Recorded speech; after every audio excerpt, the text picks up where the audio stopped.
Action! Comme ça, on pourrait croire qu'il n'y a pas de lien entre la farine et les atmosphères explosives.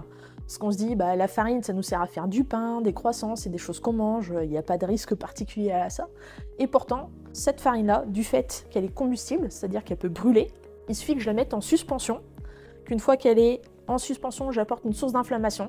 Ça peut être une étincelle, ça peut être une flamme. Ce nuage de poussière de farine va exploser.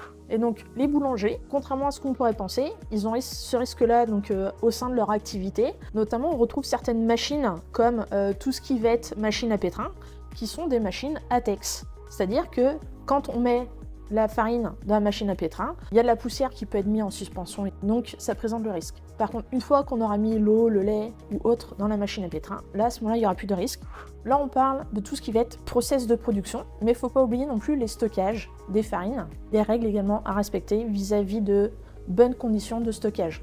On retrouve ça également sur tout ce qui peut être stockage du sucre, du cacao en poudre, du café si c'est moulu très fin, des grains également, les céréales, il y a eu des accidents déjà industriels sur ces thématiques-là. Il y a bien le risque ATEX qui est lié à ce type d'activité.